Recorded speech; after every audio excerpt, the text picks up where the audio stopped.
चला.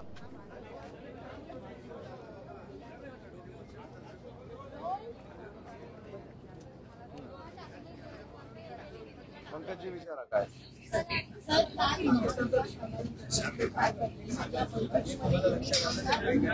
वेगळा विषय वाटतो वेगळ्या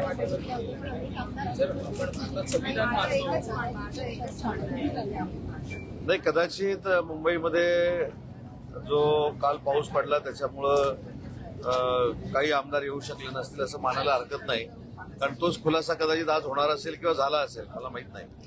परंतु राजकीय काही गोष्टी करत असताना ज्या पद्धतीनं काल देखील मी इथंच सांगितलं की मंत्र्यांनी एखाद्या प्रश्नाचं उत्तर दिलं तर त्या मंत्र्यांनी ते देऊ नये, त्या मंत्र्यांनी ते कशामुळे दिलं, हे कायदेशीर प्रश्न निर्माण करणारी काही मंडळी आहेत, त्यांना देखील काल मी उत्तर दिलेलं आहे. परंतु कालच्या महाविकास आघाडीच्या बैठकीला आमदार का उपस्थित नव्हते हे खरोखरच आत्मचिंतन महाविकास आघाडीच्या सगळ्या नेते मंडळींनी करणं गरजेचं आहे. आता त्याच्यानंतर परत तुम्ही असंच म्हणाल की हे जे आमदार उपस्थित नव्हते म्हणजे परत आमदारांच्या टायगर ऑपरेशनला सुरुवात झाली की काय. तर आता तेच जर सुरुवात करून देणार असतील तर आम्ही नाही का म्हणावं.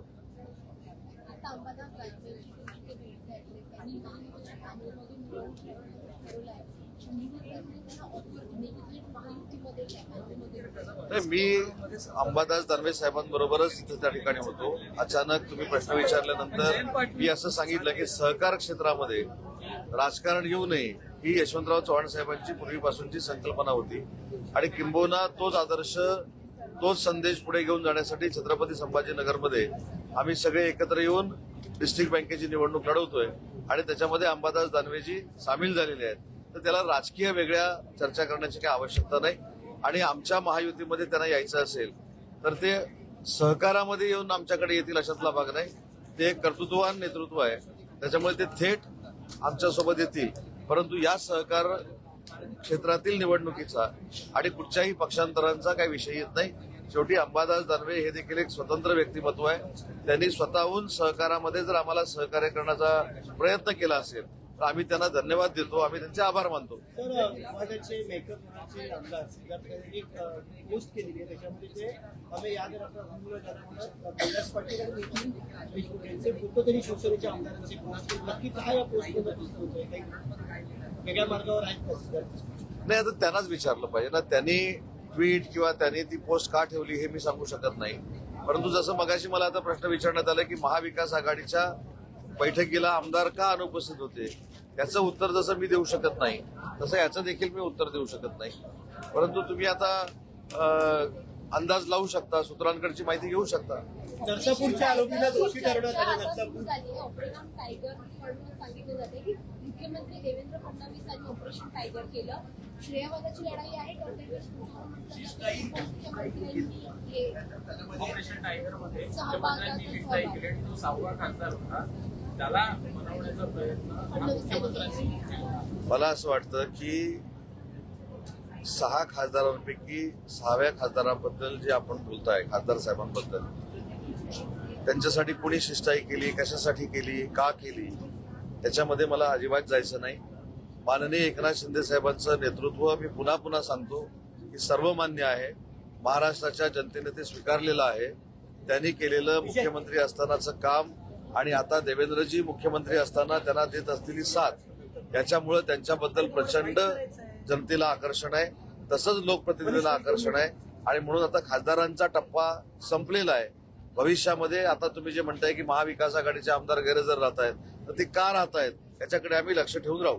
आपण म्हणजे असं म्हणायचं का थेटपणे की मुख्यमंत्री देवेंद्र फडणवीसांचं श्रेय यामध्ये नाहीये किंवा मग फक्त नाही, अर्थ तुम्ही कसाही लावा. शेवटी लोकशाहीतल्या 4थ्या स्तंभाला काही अर्थ लावण्याचा अधिकार आहे. त्या अर्थानं मी अजिबात बोललेलो नाही. मी फक्त एकनाथ शिंदे साहेबांच्या नेतृत्वाबद्दल आणि कर्तृत्वाबद्दल या ठिकाणी बोललेलो.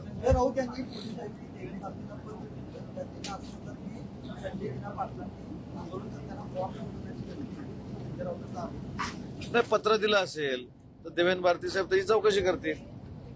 परंतु त्याच्या अगोदर देखील कोणाला कुठं मारणार, कसं मारणार हे देखील चर्चा झालेली आहे. त्याच्याबद्दल देखील देवेंद्र भारतींना संजय पाटील साहेब पत्र देतील.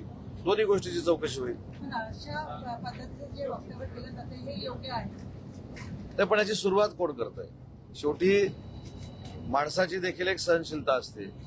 एखाद्या व्यक्तीला, एखाद्या माणसाला वारंवार बदनाम करून त्याला विकासातनं उत्तर देण्याची प्रवृत्ती माननीय एकनाथ शिंदे साहेबांची नक्की आहे. पण त्यांच्यासोबत काम करणारी जी आम्ही मंडळी आहोत, त्या मंडळींवर सारखं सारखं घाणेरड्या भाषेमध्ये जर उल्लेख झाला तर कधीतरी उद्रेक होतो आणि तशा पद्धतीचा उद्रेक कदाचित संजय पाटील यांचा झालेला असावा.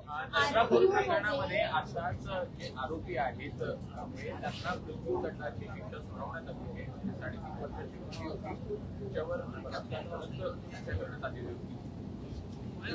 याबद्दल न्यायालयाला देखील धन्यवाद दिले पाहिजे. अशा प्रवृत्ती ठेचून काढल्या पाहिजेत ही शिवसेना म्हणून आमची भूमिका आहे आणि अशी प्रवृत्ती परत निर्माण होणार नाही म्हणून हा आदर्श निर्माण झालेला आहे. आरटीओ मध्ये आता लॉबिंग सुरू आहे, पैसे घेत आहेत अधिकारी, याची ऑडिओ क्लिप येते की मराठीच्या हाती आहे, कसं रॅकेट ते काम करते, तर कामं करून द्यायची. त्या ऑडिओ क्लिपची शहानिशा करावी, त्या ऑडिओ क्लिपची चौकशी करावी आणि त्याच्यामध्ये जे कोण आहे त्याच्यावर कारवाई करावी. मराठी होने तो पहले.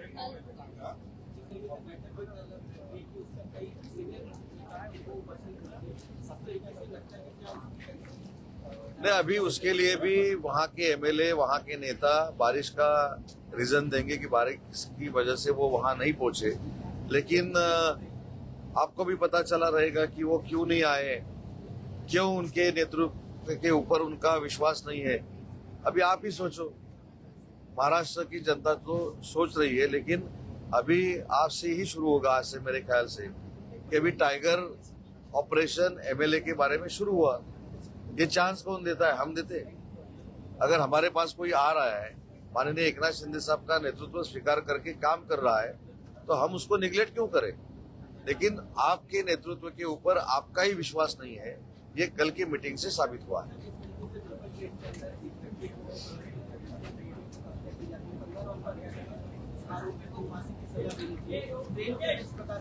ये सच्ची बात है ना. एक गुंडा एक लड़के का खून ट्रेन में करता है तो स्वाभाविक उनकी माता पिता रहेंगे या रिलेटिव रहेंगे, वो इसकी मांग करेंगे, उसका हम भी समर्थन करते हैं.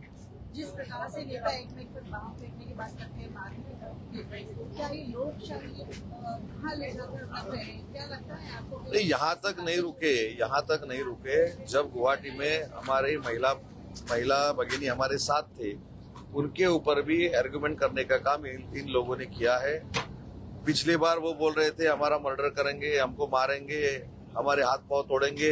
अभी कुछ मराठी में तुड़वा ऑपरेशन वो लगाने वाले हैं. लेकिन जिस खासदार लोगों के बारे में उन्होंने कहा था, वो हर एक खासदार अकेला उनके कॉन्स्टिट्यूंसी में जाके आया है, मुंबई में घूम रहा है. किसकी भी हिम्मत नहीं है उनके बाल को धक्का देने की.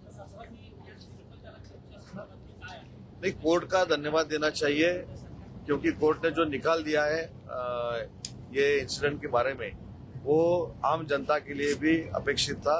अभी आगे जाके कोई भी ऐसा डेरिंग नहीं करेगा.